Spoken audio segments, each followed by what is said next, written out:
இல்லையா? அதில் வச்சுக்கிறாங்க. அது மாதிரி எங்கள் ஊர் முத்து ஐயா இருக்காங்க. சீனு நம்ம கிளாஸ்மேட்டு தான். சீனும் அப்போ பாடிக்கிட்டே இருக்கு. சந்தோஷத்தோட பார்ப்பாரு. பார்க்கும்போது தெரியும் நீயா நீயா நீயா அப்படின்னு பார்ப்பாரு. அந்த வகையில் நாங்கள் 40 வருடங்களுக்கு முன்னாடி அண்ணாமலை 82ல் 44 வருஷத்துக்கு படிக்கிற காலகட்டம்லாம் அது மாதிரி எல்லாராலுமே ஊருக்கு முன்னுக்கு வர முடியாத லிஸ்ட்டில் இருந்தோம். ஒருத்தர் 2 பேருக்கு இப்படி அமைஞ்சு போயிடுதுங்கிறதுல நாங்கள் இருக்கோம். இருந்தாலும் கூட அனைவரையும் மீண்டும் வணங்கி எங்கள் எல்லா கூட்டத்திலையும் பேசுவது என்பது இயற்கை. ஆசிரியர்கள், அதுவும் பள்ளிக்கூட ஆசிரியர்கள் இருக்கக்கூடிய ஸ்கூல் டீச்சர்ஸ் இருக்கிற இடத்துல வந்து நான் ரொம்ப ரொம்ப ரொம்ப ரொம்ப அடக்கி வாசிக்கிறது தான் வழக்கம். ஏன்னா ஆசிரியர்னாவே நீங்கள் தான் ஆசிரியர். சமுதாயத்தில் ஆசிரியர்னாவே பள்ளியில் மாணவ பருவத்தில் வந்து கொடுக்குறவங்க தான் ஒரு மாதா பிதா குரு தெய்வமாக உலகம் இன்னைக்கு நம்ம முக்கியமாக இந்தியாவில் ஏற்றுக்கிறாங்க. நாங்களாம் வெக்கத்தை விட்டு பேராசிரியர் கூட 10 சதவீதம் காக்க கொண்டு வரேன். MBA 30 வருஷத்துக்கு அவன் ரொம்ப டென்ஷன் ஆகிட்டான். அவன் வந்து சொல்லிட்டு போகிறான், சார் நீங்கள் பேராசிரியர் இல்லை சார், பேருக்கு தான் ஆசிரியர். ராணி சீரியாச்சி வாத்தியாரம் அப்படியே போவான். MBA படிக்கிற பையன் பைக்கு சைக்கிள்லேருந்து குதிச்சு அவருக்கு காலத்துக்கு கொண்டுவான், ஒரு வழக்கம் சொல்லுவான். நானும் ஏங்கி நின்றுட்டு போனாங்க வழக்கமாக. ஏன்னா சார் ரொம்ப வருத்தப்பட்டு பேசுகிறார். இப்போதான் நேர்த்தி சேர்ந்த வாத்தியாரை கூட நம்ம தான் கூப்பிட்டு நான் தான் முறைப்படி ஹெட்மாஸ்டருக்கு வாத்தியார் வணக்கம் சொல்றது வழக்கம் எங்கள் ஊரில். அப்பயும் அவன் சொல்ல மாட்டேங்கிறாரு, இவரே கூப்பிட்டு வணக்கம் சொல்லிட்டு வேலையாக வேண்டி இருக்குல்ல அப்படின்றாரு. நீங்கள் வாத்தியார் அதுக்காக கௌரவமாக கடைசியில் ஒரு வாத்தியார்கிட்ட அந்த வணக்கத்தை கேட்டு வாங்குறீங்க. நாங்கள் பேராசிரியர்லாம் பசங்கள்கிட்ட கேட்டு வாங்க வேண்டிய கூட நின்று கேட்டு அவர் வந்து பள்ளிக்கூட்டு வாரியாக தான் மரியாதையாக நினைக்கிறாரே தவிர எங்களெல்லாம் பெருசாக கணக்கில் எடுத்துக்கிறது இல்லை. அப்படி தெய்வத்துக்கு சமமான மாதா பிதா குரு தெய்வம் சொல்லக்கூடிய தெய்வத்துக்கு சமமான இந்த ஆசிரியர்கள், அதில் கூட பசங்க கேட்பாங்க, சார் மாதா பிதா குரு தெய்வம் அப்படின்னு சொல்லியிருக்காங்க, நீங்கள் இருந்தாலும் பள்ளிக்கூட்டு வாத்தியார் தான் வச்சு வாத்தியார் தான் வச்சுன்னு காலேஜில் வந்து சார் கட்சிக்கிட்டே கிடைக்கிறீங்கன்னு கேட்பாங்க எங்கள் பசங்க. நான் அதான் சொல்லுவது, அம்மா தான் சர்வமும். தாயை வந்து கம்பேர் பண்ணி பேசவே கூடாது. தாய் தான் முதல் தெய்வம். அம்மா சொல்லி தான் நமக்கு அப்பா யாருன்னு தெரியும். இருந்தாலும் கூட அப்படிப்பட்ட தாய் கூட தாம் உள்ள முதல் மார்க் வாங்கணும், தாம் உள்ள முதல்ல வேலைக்கு போகணும், தாம் உள்ள கை நிறைய சம்பாதிக்கணும் அப்படின்னு நினைப்பாங்கன்னா, ஆனால் ஆசிரியர்கள் மட்டும்தான் தன்னிட்ட படித்த அத்தனை பிள்ளையும் நல்லா இருக்கணும் அப்படின்னு நினைக்கக்கூடிய சமுதாயம் யாரும் சொல்லியிருக்காரு. சண்முக வடிவேல் ஐயா விளையாட்டா சிரிப்பா பேசுவார. இதுல அவரு பேஸ்புக்கில் பேசுறாரு பாருங்க. 82 வயசு அவர் நேற்று திருவாரூர் நடக்க முடியாம அப்படி நடந்து போறாராம். நடந்து போனா திடீர்னு பார்த்தா அவர் 3 கார் நிற்குது. போலீஸ் நிமிஷம் இறங்குது, கலெக்டர்லாம் இறங்குறாரு. ஐயோ நம்ம 110 ரூபா வாங்கிய ஒன்றும் பண்ணலையே, ஏன்டா இந்த நாட்டில் எல்லாம் வந்து இறக்குறாங்களே அப்படின்னு பார்க்கும்போது டக்குன்னு கலெக்டர் காலை போட்டு கும்புறாரு. என்ன பண்ணாம கலெக்டர் ஏன்பா சார் படித்தேன் கலெக்டர் ஆகிட்டாரு.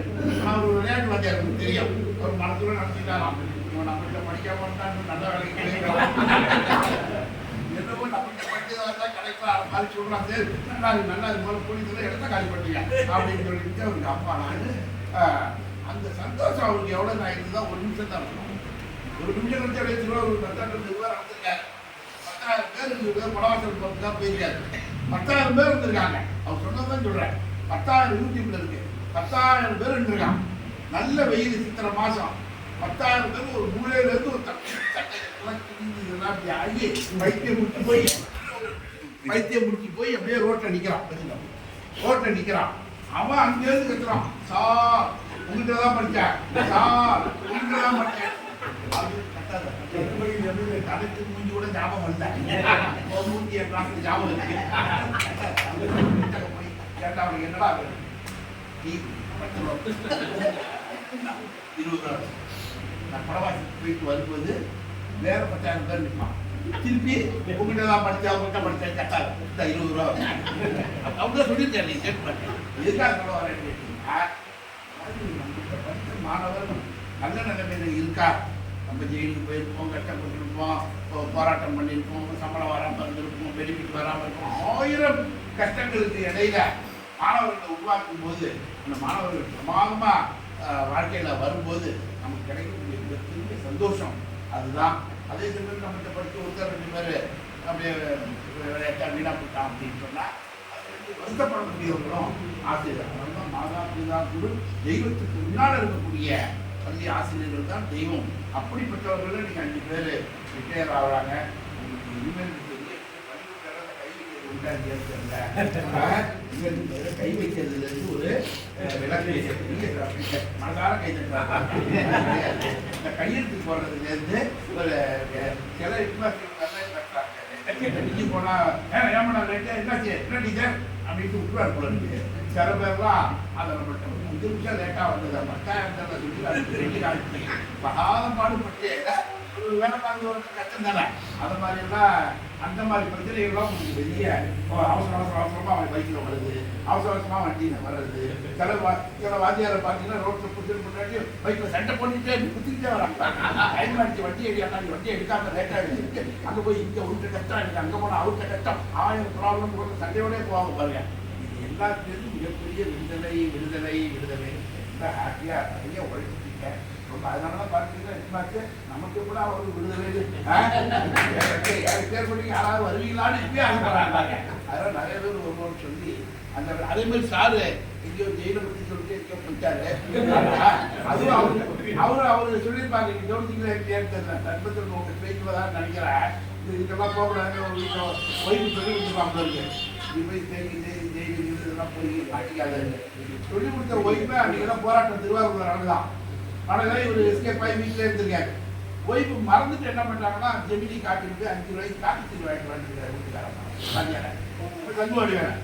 இவர் காட்டுத்தீர் வாங்க போனவர் நம்ம டீச்சர்லாம் அங்கே பார்த்தவங்க வரமாட்டாருன்னு சொல்லிங்களா வந்துட்டாரு. அவர் காப்பித்தூள் வாங்க வந்தது. காப்பித்தூள் வந்தாங்க என்ன பாருங்க ஐயா மாதிரி உள்ள போட்டாரா ஜாக்கா ஜீவெல்லாம் அவர் அங்கேருந்து வேகமா வரமாட்டாருன்னு சொல்லிக்கல வந்துட்டார் பார்த்தீங்களா அப்படின்னு வந்து எங்கப்பா நான் அவங்க காப்பித்தூள் வாங்க வந்தேன். வாழ்க சண்முகசுந்தரம், வாழ்க முதல்ல ஜெயிலுக்கு போறதுக்கு ரெடியா இருக்கிற சண்முகசுந்தரம் வாழ்க அடிச்சு கட்டி விட்டோன்னா இன்ஸ்பெக்டர் கிட்ட படிச்சு வந்தாராம். இன்னைக்கு கொஞ்சம் விடுற மாதிரி இல்லை, ஜெயிலுக்கே போலான்னு சொன்ன இவருக்கு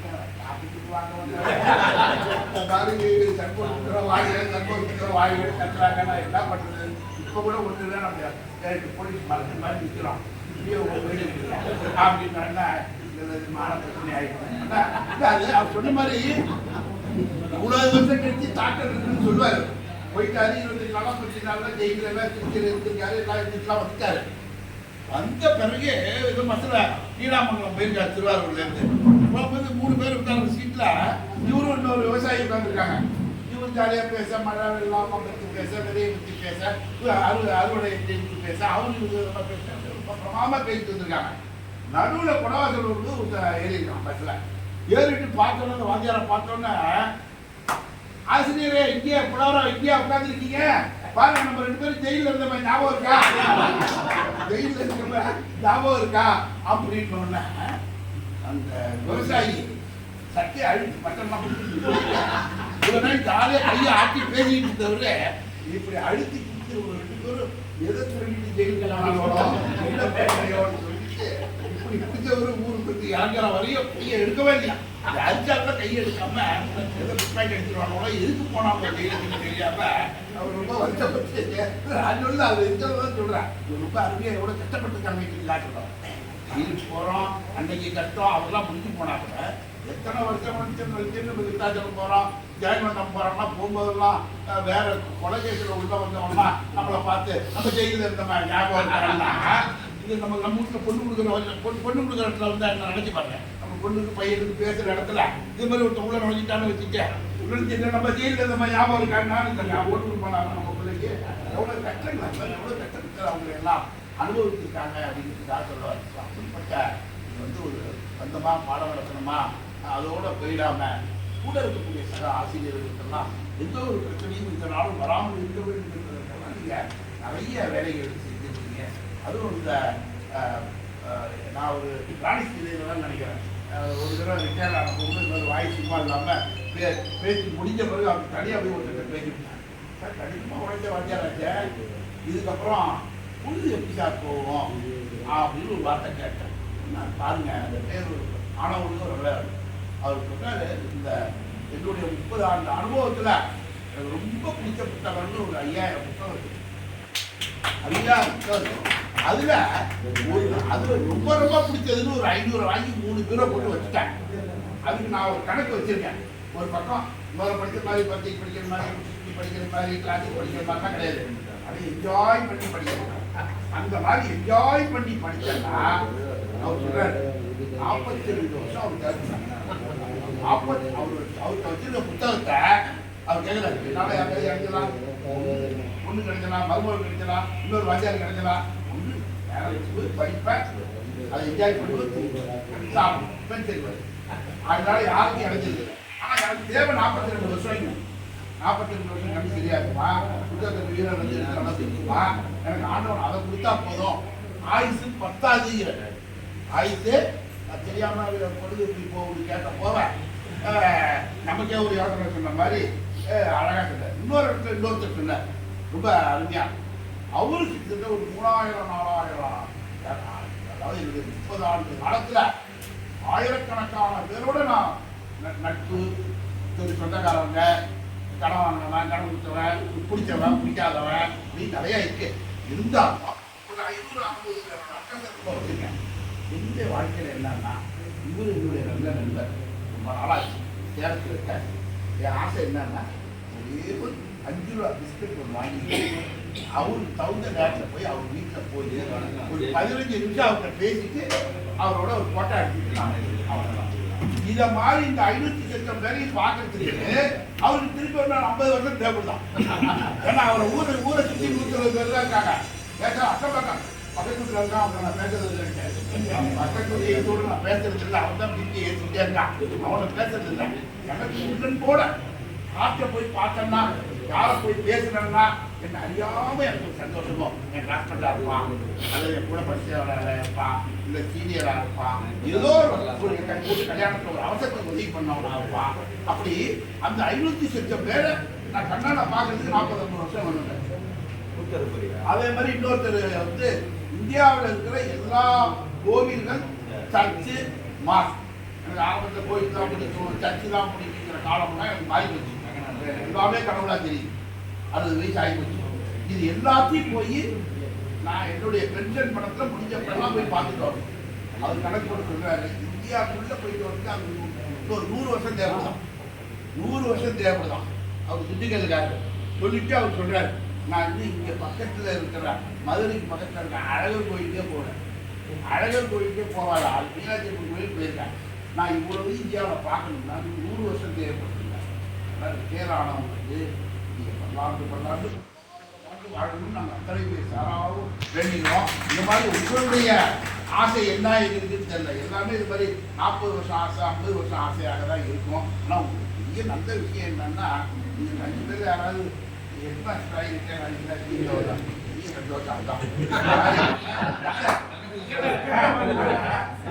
இல்லை இப்போ இன்னைக்கு 5 பேர் இல்லை, அது இல்லை. இந்த மாதிரி ஹெட் மாஸ்டரு, காலேஜ் பிரின்சிபாலு, இந்த மாதிரி யூனிவர்சிட்டியோட வைஸ் சான்சலரு, ரிஜிஸ்டாரு, நான் ரிஜிஸ்டாராக இருந்தேன். இதோட 2 பல்கலைக்கழகத்தில் டீச்சர்ஸ் எஜுகேஷன் யூனிவர்சிட்டி அதில் துணைவேந்தராக இருந்தேன். அது இப்போ 2வது அடுத்த யூனிவர்சிட்டியில் துணைவேந்தராக இருக்கேன். எங்களுக்கெல்லாம் என்ன ப்ராப்ளம்னா, உங்களுக்கெல்லாம் அந்த ப்ராப்ளம் கிடையாது.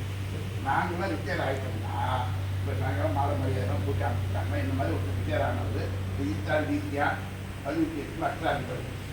மறுநாள் காலத்தில் இது மாதிரி போட்டு சுட்டெல்லாம் போட்டு கழிவிட்டாரு. அந்த அம்மா கூப்பிட்டு ஏதோ ஒரு பரிசெல்லாம் வேற கொடுத்துட்டு போயிருந்தாங்க. நம்ம எங்கே போக ஃபங்க்ஷன்னா போகலாம், விட மாட்டாங்க. ஆனால் எனக்கு எப்படி விட முடியும், இவ்வளோ வருஷம் வேலை பார்த்துங்க, அது ஸ்கூல் இது அது தான் கரெக்டு. ஆனால் சொல்ல மாட்டாங்க, நீங்கள் இங்கே உட்காந்து அவர் ஒரு மிஸ்டர் ஈஸியாக இருந்தார். என்ன வீட்டில் உட்கார வச்சு நீ ஆஃபீஸில் வந்து நான் பார்த்துருக்கேன், நீ ரூம் பார்த்துருக்கேன், அப்படி பெல் அடிச்சு ஆள் முடியாது, பெல் அடிச்சு ஆள் முடியாது அப்படின்னு சொல்லிட்டு அவரே கொடுத்தாங்கள பணம், அந்த காலத்தில் ஒன்று இல்லை, அந்த காலத்தில் கொடுத்துருக்காங்க பணம். கொடுத்த பணத்தை வச்சு அவரே ஆச்சாரியை கூப்பிட்டு பிசி ஆஃபீஸ் சித்தான ஆஃபீஸ் எல்லாமே ஹெட்மாஸ்டர் ஆஃபீஸ் மாதிரியே வீட்டில் போட்டேன். போட்டு ஏசி வைக்கணும் போட்டு 5 ரூபாய்க்கு பெண்ணை வாங்கி வச்சுட்டேன். வாங்கிட்டு துறைன்னு அடிக்கிறேன். யார் வருவா? இந்த அம்மா அங்கேருந்து வந்து இது என்ன 30 வருஷ காலத்தை ஓட்டிட்டாங்க. அது வேலைக்கு போகிறத